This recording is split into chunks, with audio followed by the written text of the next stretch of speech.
Buenas tardes, hermanos. Vamos a abrir la Biblia en el Salmo número 73, el libro de los Salmos, y busquemos el capítulo 73. Vamos a dar lectura.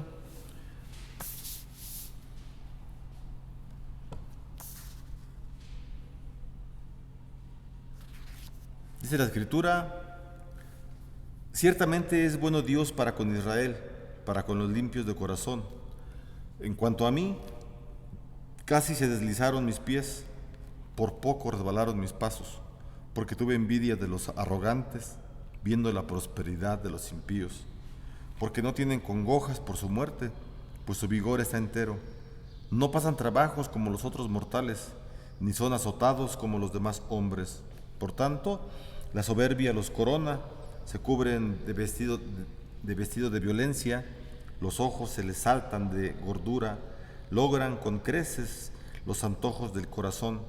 Se mofan y hablan con maldad de hacer violencia, hablan con altanería, ponen su boca contra el cielo y su lengua pasea la tierra. Por eso Dios hará volver a su pueblo aquí, y aguas en abundancia serán extraídas para ellos. Y dicen: ¿cómo sabe Dios? ¿Y hay conocimiento en el Altísimo? He aquí, estos impíos, sin ser turbados del mundo, alcanzaron riquezas. Verdaderamente en vano he limpiado mi corazón y lavado mis manos en inocencia, pues he sido azotado todo el día y castigado todas las mañanas. Si dijera yo: hablaré como ellos, he aquí a la generación de tus hijos engañaría. Cuando pensé para hacer esto, fue duro trabajo para mí, hasta que entrando en el santuario de Dios comprendí el fin de ellos. Ciertamente los has puesto en deslizaderos, en asolamientos los harás caer. Como han sido asolados de repente, perecieron, se consumieron de terrores. Como sueño del que despierta, así, Señor, cuando despertares, menospreciarás su apariencia. Se llenó de amargura mi alma, y en mi corazón sentía punzadas. Tan torpe era yo, que no entendía, era como una bestia delante de ti. Con todo, yo siempre estuve contigo, me tomaste de la mano derecha, me has guiado según tu consejo, y después me recibirás en gloria. ¿A quién tengo yo en los cielos sino a ti? Y fuera de ti nada deseo en la tierra. Mi carne y mi corazón desfallecen, mas la roca de mi corazón y mi porción es Dios para siempre. Porque he aquí los que se alejan de ti perecerán. Tú destruirás a todo aquel que de ti se aparta. Pero en cuanto a mí, el acercarme a Dios es el bien. He puesto en Jehová el Señor mi esperanza, para contar todas tus obras. Señor, te damos gracias por tu palabra y te pedimos que siempre la bendigas a nuestra vida, Señor, enseñándonos los mandatos, las promesas y las advertencias que hay en la Escritura. En el nombre de Jesús te damos gracias. Amén. Bueno, el Salmo número 73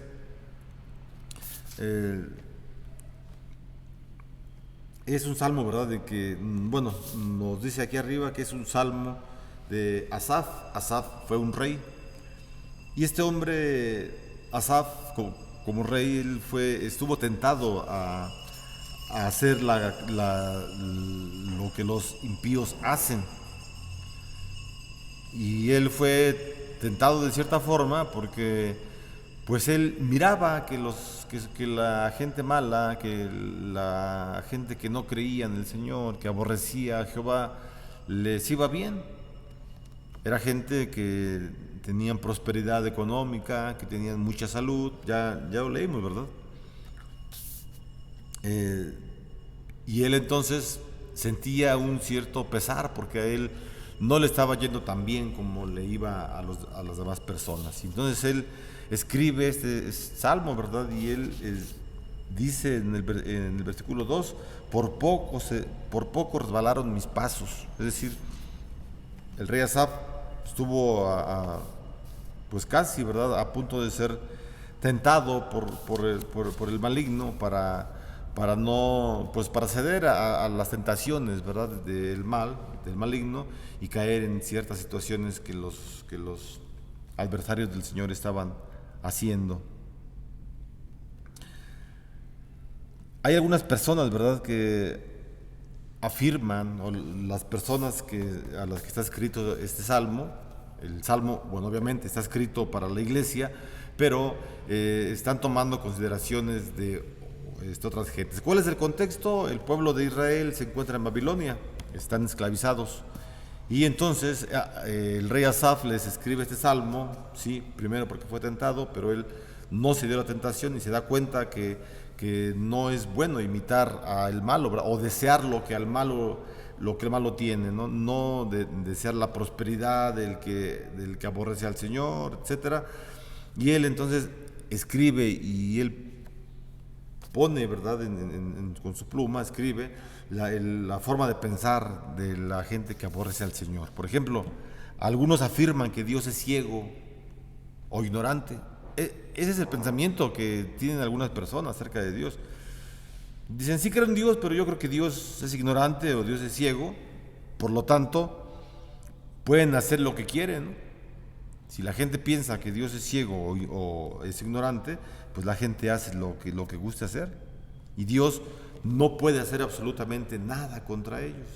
Porque Dios es ciego, Dios es ignorante, Dios no ve, Dios no sabe absolutamente nada acerca de mi vida y por eso puedo hacer lo que yo quiera. Ese era uno de los pensamientos que tenían las personas en el tiempo de Asaf. Y no solamente en el tiempo de Asaf, sino en todos los tiempos hay personas que han pensado de esta manera, ¿verdad? Yo puedo hacer cualquier cosa, Dios finalmente me perdona. ¿No ha escuchado usted ese pensamiento? Bueno, pues yo puedo seguir mi vida igual, normal, pecando a cada rato. Dios me perdona, estoy dentro del pacto. ¿Cómo sabes eso? Pues aquí te asegura que estás realmente en el pacto del Señor. Lo que implica el pacto es obediencia, ¿no? Y si yo estoy 3 años en desobediencia, pues debo pensar cómo es mi situación espiritual, de qué forma estoy viviendo, ¿verdad? Así que muchas personas eso es lo que piensan, ¿verdad? Dios no sabe acerca de mí, Dios es bueno, pues Dios es bueno, no, Dios es bueno, sí, Dios es bueno, pero a veces pensamos que porque tenemos este atributo de Dios y porque tenemos este eslogan o este letrero en todas las iglesias presbiterianas o en casi todas, quiere decir que vamos a estar pecando a cada rato y como Dios es bueno, pues Dios me tiene que perdonar porque tiene que perdonarme. No, así no es. La Biblia no dice eso. La Biblia dice que la paga del pecado es muerte. Muerte espiritual primero, pero es muerte. Entonces, no es como cuando queremos hacernos, ¿verdad?, un Dios a nuestra imagen y a nuestra semejanza, estamos idolatrando. Esto se llama idolatría y es lo que hizo Israel. Todo el pueblo de Israel fue lo que hizo. Continuamente idolatraba otros dioses, quería que Dios fuera una estatua, le hacían templos, lo adoraban, le hicieron un becerro de oro, simbolizando que era Jehová, y lo adoraron, etcétera. Entonces, cuando intentamos hacernos dioses a nuestra forma, eso es idolatría. Y eso es pecado de idolatría. Dice el primer mandamiento, no tendrás dioses ajenos delante de mí, no te inclinarás ni te postrarás delante de ellos, yo Jehová, dice el Señor. Entonces, cuando yo invento un Dios a mi manera, estoy idolatrando, estoy corrompiendo el primer mandamiento. Dice la palabra que si yo rompo un mandamiento, ¿verdad?, me hago culpable de los 9 restantes. O sea, la palabra es fuerte. Si la palabra es fuerte, la palabra es para hombres y mujeres que se han comprometido a estar con el Señor y no estar deseando lo que el malo tiene, ¿verdad? La prosperidad que el malo tiene, el malvado, el que no cree en Dios, tiene 10 mujeres, roban su trabajo a cada rato y no le pasa nada. No cae en la cárcel, su esposa no se da cuenta, sus hijos tampoco, sus hijos lo aman, lo adoran. Cada que es su cumpleaños le hacen una pachangota grandota, regalos y regalos. Y uno como cristiano dice, pues si ese hombre es malvado, ¿por qué le va así? Y fue lo que le ocurrió al rey Asaf. Asaf estaba viendo la prosperidad de los babilónicos, ya dijimos que estaban en Babilonia, estaban esclavizados. Y Asaf estaba viendo, ¿verdad?, la prosperidad que tenían aquellos hombres que aborrecían a Dios, que blasfemaban el nombre del Señor y les iba bien. Y tenían riqueza y estaban gordos y cachetones y chapeados. Y Asaf, el rey Asaf, decía, yo quiero ser como ellos. Pero el Señor, el Espíritu Santo, lo dirige, ¿verdad?, el rey Asaf, y lo conduce por el camino y le hace ver que lo que tiene malvado el cristiano no lo debe desear, no debe de anhelar lo que tiene la persona que aborrece al Señor, no. Y ese es el mensaje que se da en el Salmo número 73. Bueno, los impíos viven sin el temor de Dios, prosperan y siguen adelante. Y muchos de ellos, muchos de los impíos, viven sin dolencias. Seguramente usted conoce a muchos de ellos o a algunos de ellos, que viven sin dolencias, están bien fuertes. Y el cristiano a veces pasa por enfermedades y por dolor y por pobreza, por desprecio, por humillaciones. Esa era la situación del pueblo de Israel en el tiempo que fue escrito el Salmo 73. Por eso el salmista lo escribe, porque ellos estaban, cuando digo ellos, son los cristianos, ¿verdad?, los de la iglesia, los de Israel. Ellos estaban pasando tribulación, estaban pasando pobreza, desnudez, persecución, golpes, insultos. Estaban mal, eran esclavos. Y volteaban a ver a las mujeres, a los hombres babilónicos, con sus buenos vestidos, con sus joyas, bien adornados, bien bañados, bien comidos, etcétera. Y ellos sufrían. Entonces ese es el contraste, ¿verdad?, que nos presentan en todos los salmos, o en casi todos los salmos, el contraste entre el justo y el injusto. El Salmo número 1, ¿verdad?, es uno de los principales. Pero en todos los salmos vemos esta distinción entre lo que hace el injusto, lo que piensa el injusto, lo que desea el injusto, y también miramos el contraste, lo que Dios quiere para el justo, para el cristiano, todo lo contrario. Así que el salmista, el rey Asaf, habla de la bondad de Dios para con su pueblo. Dice el versículo 25, por ejemplo: ¿a quién tengo yo en los cielos sino a ti? Y este es un versículo bien bonito, porque situándonos en el contexto del Salmo 73, ya lo dijimos, cómo era la situación, bien mala para la iglesia de Israel, malísima, mala, desprecio, humillaciones, los estaban esclavizando, eran esclavos, lo que quería decir con otras palabras, los estaban explotando, le estaban sacando más de sus fuerzas. La situación de las mujeres, niños y hombres viejos y jóvenes era deplorable, era malísima en el tiempo del Salmo 73. Y muchos de ellos, ya lo dijimos, muchos de los de la iglesia deseaban lo que tenían los babilónicos, y ahí estaba incluido el rey Asaf, el escritor del Salmo. Pero el Señor lo guía, el Espíritu Santo lo guía, y el versículo 25 se hace una pregunta, ¿verdad?, el salmista: ¿a quién tengo yo en los cielos sino a Dios?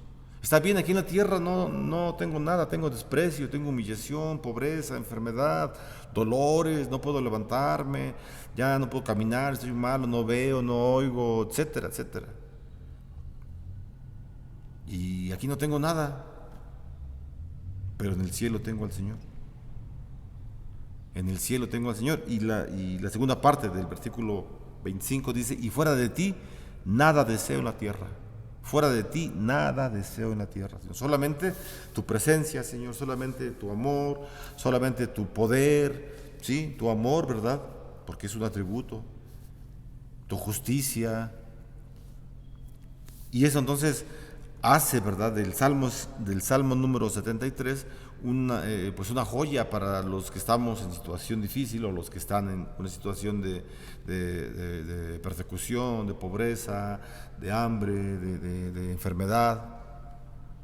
Una vez no entiende, bueno, pues si yo trato de llevármela lo mejor que pueda, y estoy en la iglesia y le pongo ganas. Yo he escuchado muchos testimonios de hermanos que a veces platicamos, pues es que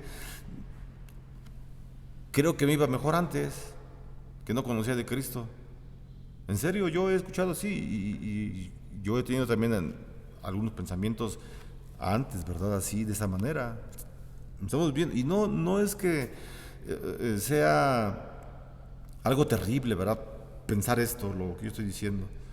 no es que sea algo terrible y hay sin ningún remedio, es parte de la naturaleza humana, es parte de la naturaleza, porque uno se enferma y se adolece, le duele el cuerpo, etcétera, y dices, pero Señor, si yo soy contigo, Señor, yo hago oración todos los días y trato de llevarme a lo mejor que pueda, fallo, Señor, pero inmediatamente voy hacia ti, me arrepiento y te pido perdón, y tú me ayudas, etcétera, etcétera, pero mírame cómo estoy, y ve la diferencia con otras personas, y dices, pero pues si aquella persona que te aborrece, Señor, que ni te adora, mira, o sea, le va bien.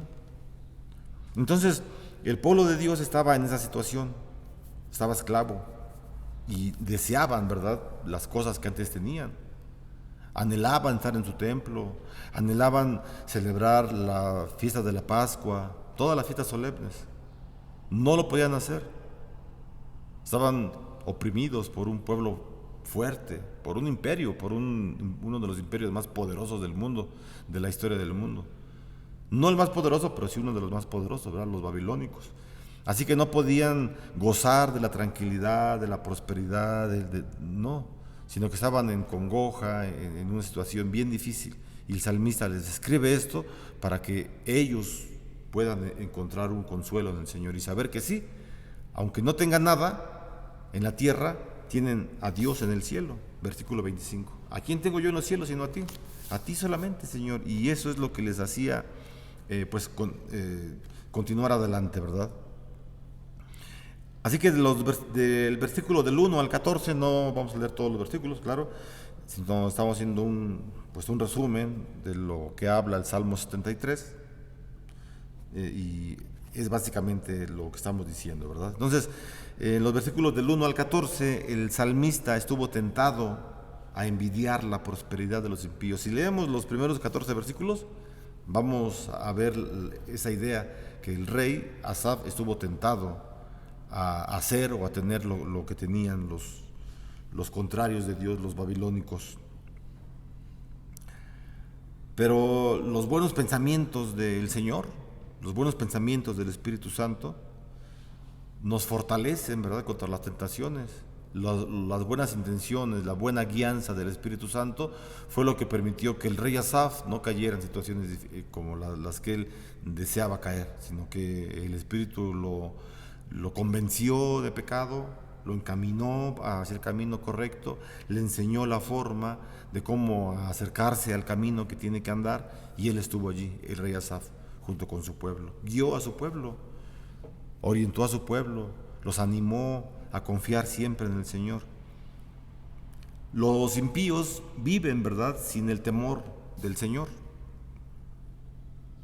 Prosperan, siguen adelante. Ya dijimos, muchos de ellos viven sin dolencia, sin enfermedades, y el cristiano a veces pasa por enfermedades y por dolor.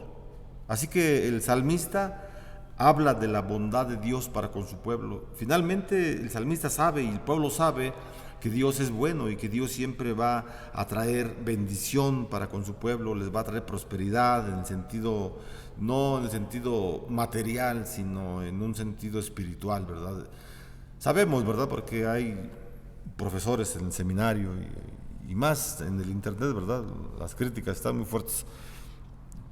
Hay hermanos en los seminarios que dicen, no es que el hombre no es que sean dos partes, su materia y su espíritu, sino somos una sola esencia. Materia y espíritu es lo mismo. Sí, estoy de acuerdo. Entonces estoy de acuerdo en que somos una sola esencia. Pero hay cosas materiales, ¿verdad? O sea, la ropa es algo material, necesito dinero para moverme, es algo material. No voy a moverme con que repita el credo de los apóstoles, ¿verdad? No voy a parar un taxi y le voy a decir el credo de los apóstoles y ya la voy a pagar. No, o sea, es obvio que como seres humanos diferenciamos entre las cosas materiales y las cosas espirituales, pero somos una sola esencia, estoy de acuerdo en que somos una sola esencia, ¿verdad? Bueno, eso solamente lo dije porque a veces hay críticas. Bueno, entonces, estamos viendo nosotros, ¿verdad?, que en el Salmo número 73 estamos viendo nosotros estas verdades que el rey Asaf está enseñándole al pueblo de Dios. Está mostrándole al pueblo la bondad que tiene Dios para con nosotros. Dios permitió, ¿verdad?, en la vida de Job, años antes de que escribiera el Salmo, Este libro de Job se escribió más o menos cuando se escribió el libro de Génesis, tiene más o menos esa antigüedad, o sea, es decir, es mucho más viejo que todos los salmos y que muchos libros, o que casi todos. Entonces, Dios le permitió, ¿verdad?, a Job, al santo Job, como muchos le llaman, permitió que Job sufriera con un propósito. ¿Cuál fue el propósito? Que Job se acercara más a Dios. Job era un hombre que amaba a Dios, que tenía todo lo material y lo espiritual también. Y era un hombre que seguía al Señor, que era muy rico, prosperidad, etcétera, etcétera, y el Señor le quitó todo. O sea, cuando Job tenía todo, Job seguía a Dios, amaba a Dios, hacía oraciones, sacrificios, todo. Y cuando le quita todas sus cosas materiales, entonces su vida espiritual se reactiva más y busca al Señor. ¿Ven cómo sí es diferente? Material y espiritual. Es lo mismo, sí, pero estamos seccionados. Entonces, Job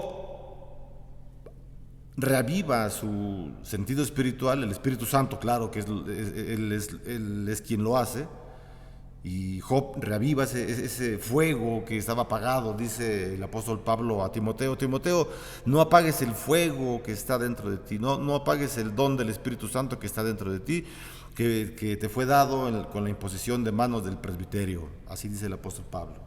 No literalmente, pero esa es la idea que dice el apóstol Pablo. Así que a Job se le había apagado de cierta forma el Espíritu Santo, el fuego que habló años después Pablo. Y el Espíritu Santo volvió a revivir ese fuego en Job. Y así que la pobreza, las cosas materiales que Dios le quitó, le sirvieron en la vida espiritual a Job, para que él se acercara más a Dios. Y es el caso igual con el pueblo en el Salmo 73. Están en Babilonia, están de esclavos, están de siervos, de criados, están lavando la casa de los babilónicos, están trapeando la casa, están barriendo, haciéndoles de guisar a las mujeres que ya no hacen nada porque ya tienen todo un pueblo de criados, de sirvientes, ya no hacen nada. Y ellos están trabajando, el pueblo está trabajando. No tienen absolutamente nada. Quizá comen mal, visten mal, duermen mal, no descansan, están enfermos, etc. Pero esa abstinencia de las cosas materiales permitió en la vida de todo un pueblo, no solo de Job, no solo de una gente, de todo un pueblo, que el Espíritu Santo reavivara el fuego que estaba en ellos. Y eso es lo que pasa con nosotros, hermanos. A veces pasamos tribulación, situaciones difíciles, hambre, hablan de nosotros, nos critican, etcétera, etcétera, etcétera. O sea, nos afecta en nuestra vida física, en lo material, nos enfermamos, ya no queremos dormir, no descansamos, etcétera, etcétera. Pero el Espíritu Santo nos reaviva, o sea, nos quita ciertas cosas materiales que no necesitamos o que no usamos bien, no sé, o el Señor no las quiere quitar porque esa es su soberana voluntad, pero lo va a hacer con un fin, que nosotros nos acerquemos más a Él, que lo busquemos más a Él. Ese es el objetivo del Salmo 73, buscar al Señor, buscar más al Señor a través de las adversidades, a través de las pruebas, a través del dolor. No estoy diciendo, aquí mucho ojo, no estoy diciendo que tengamos que sufrir, que tengamos que estar pobres, que tengamos que estar enfermos, que tengamos que estar todos flacos, desnutridos, diabéticos, enfermos del corazón, para que el Señor venga a nosotros y nos revive. No, o sea, no es así. Dios obra como a Él le place, y hay hermanos en las iglesias que no pasan por situaciones de estas, que no se enferman, que gozan de buena salud, que tienen dinero, y eso no es un sinónimo que aborrezcan a Dios, no. Dios obra, sí, porque Él permite que las gentes en las iglesias tengan dinero, que tengan una buena casa, que tengan automóviles, que tengan dinero, que tengan comodidades, pero también permite, por otra parte, que pues todo lo contrario. Pero eso no hace una distinción. La iglesia, dentro de la iglesia no debe de haber ese tipo de separaciones, ¿verdad? Ni políticas, ni raciales, ni sociales, ni económicas, ni culturales, no, porque somos la iglesia.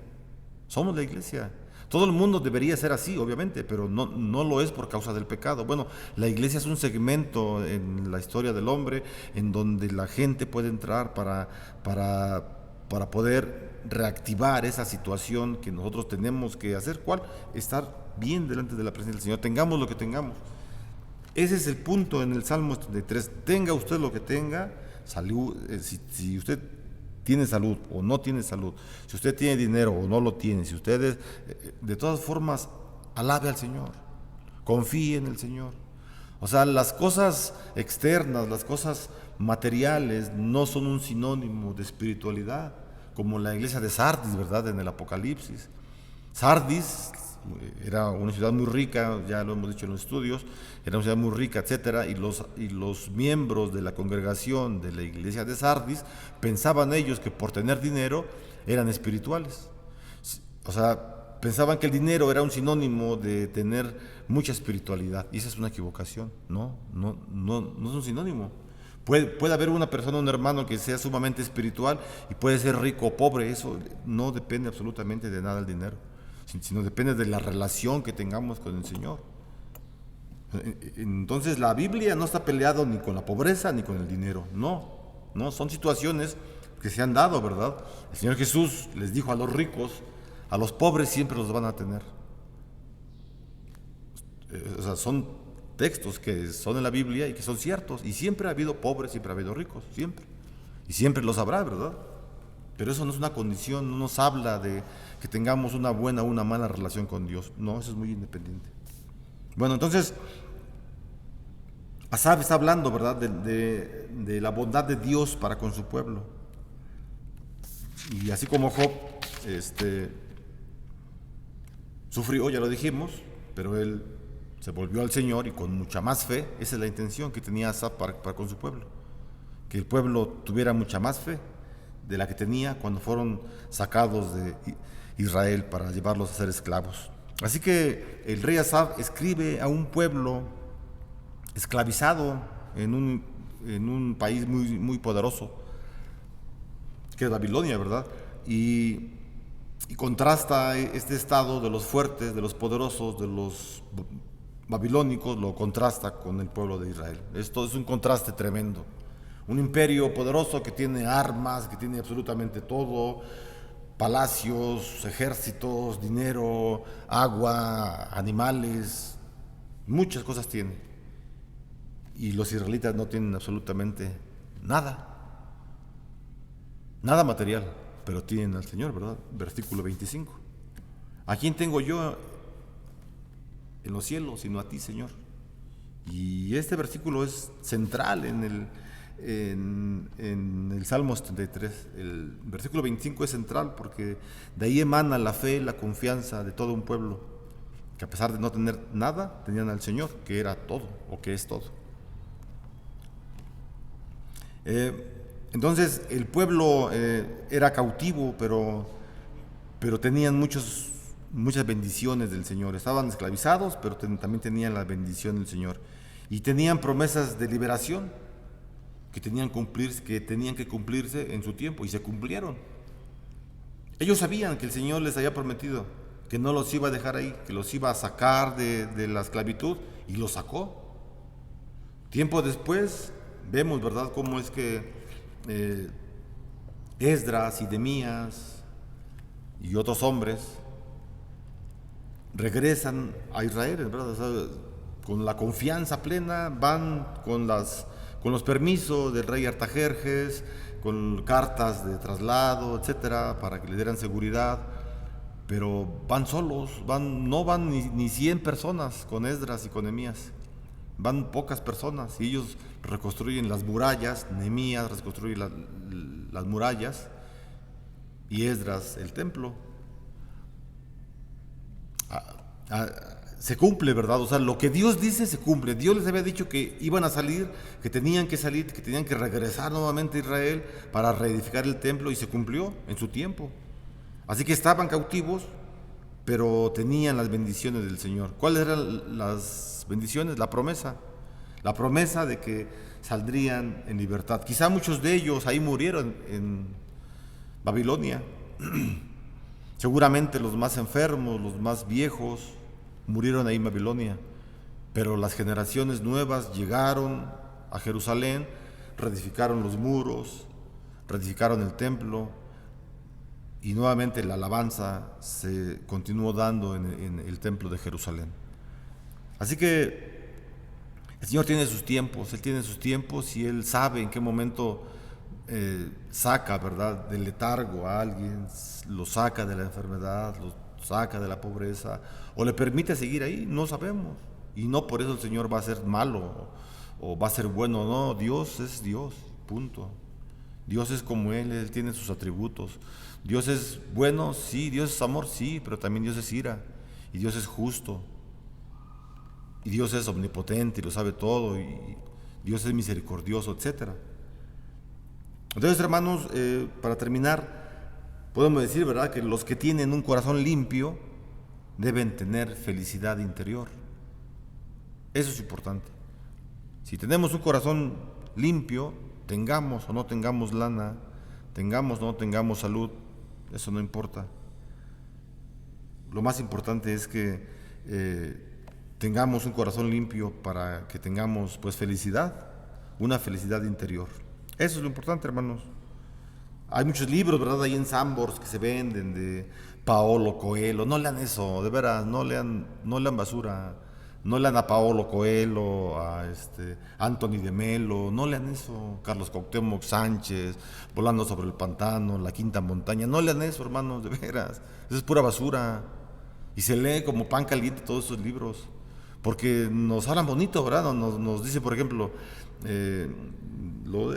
esos autores, tú puedes salir adelante, tú puedes. Solamente di que quieres hacerlo, tú tienes el poder dentro de ti. Y si tú piensas así, entonces el universo conspirará a favor tuyo y te ayudará. ¿Eso qué es? Eso no, eso. O sea, pues qué padre, ¿no? Me siento ahí en mi hamaca, me acuesto en mi hamaca y pienso todo el tiempo eso. Yo puedo, va a tener dinero, va a tener un coche. Y estás mal, ponte a trabajar, ponte a estudiar, ponte a orar, pórtate bien. Entonces, no, o sea, esas ideas de que tú puedes, en ti hay poder, la Biblia dice otra cosa. La Biblia dice que el Señor Jesús dice a sus apóstoles, alejados de mí, nada pueden hacer. Yo soy la vid, ustedes son los pámpanos. Es decir, yo soy la vida, dice Jesús. La Biblia dice, yo soy la vida. Si ustedes no se acercan a mí, pues no van a tener vida. Van a creer que tienen vida, ¿verdad? A través de las filosofías, de los autores que ya mencionamos y otros tantos, ¿verdad? Entonces, ¿qué? O sea, no podemos comparar a Anthony de Melo con el apóstol Pedro, con el apóstol Juan, con el apóstol Pablo, ni mucho menos. Vamos a meternos cosas buenas a nuestra cabeza, que es la Biblia, ¿verdad? O sea, no digo que no lo leamos en el sentido de que no los toques, ¿no? Sí, léalos, o sea, no me estoy contradiciendo. Estudie, sepa qué es lo que tiene, para que lo compare con este libro. A eso me refiero, o sea, no estoy diciendo, no, ni los toques, no, sí, o sea, ábranlos, pero cuando los lea, compare, o sea, páselo por el filtro de la Biblia, o sea, que la Biblia sea un filtro para toda la filosofía, para todos los libros, para mi pensamiento, para mis deseos, para los deseos de mi esposa, para lo que quieren mis hijos, etcétera. La Biblia, a ver, tú quieres esto, ¿qué dice la Biblia? Yo quiero esto, anhelo esto, ¿qué dice la Biblia? O sea, que la Biblia sea un filtro, hermano, un filtro. Y ya únicamente lo que pase, eso es lo correcto. Ok, hágalo, porque la Biblia así lo está demandando. Hay muchos hermanos que dicen, en el culto, en mi vida, yo hago lo que la Biblia no me prohíbe. Aquí abusados, ¿eh? Yo hago lo que yo quiera mientras la Biblia no me lo prohíba. Si la Biblia me dice que, si la Biblia no me dice, ¿verdad?, que yo tengo que hacer ciertas cosas que me van a perjudicar a mi vida, por ejemplo, en el templo, ¿no? Bueno, aquí la Biblia no dice que no traigamos un espectáculo en la iglesia, que pongamos luces, que pongamos reflectores, que pongamos a chavas que estén bailando con sus panderos. la Biblia no nos lo prohíbe, como no nos lo prohíbe, pues vamos a hacerlo. Eso no es así. Como debemos de actuar es todo lo que la Biblia dice, todo lo que la Biblia, eso tenemos que hacer. Si la Biblia no me está diciendo que yo traiga luces, pues no lo voy a hacer. Y así para todas las cosas de mi vida personal y de la iglesia. Entonces, ¿por qué digo esto, verdad? Por los libros que estoy comentando, que no tengamos que leer en el sentido de creerlos. Eso creo que fue fue mejor dicho. O sea, no lo lea y crea todo lo que digan. Sí, léalos para que pueda platicar con alguien de Anthony de Melo, de estos señores, y que los pueda comparar con la Escritura y con su pensamiento. ¿Y qué dice la Biblia? ¿Qué dice el Señor? ¿Qué digo yo? ¿Qué dice Dios? Y eso es lo importante. Entonces, vuelvo a repetir, los que tienen un corazón limpio deben tener felicidad interior. Y como se parecen a Dios, nunca pueden ser abandonados por Él. Nunca.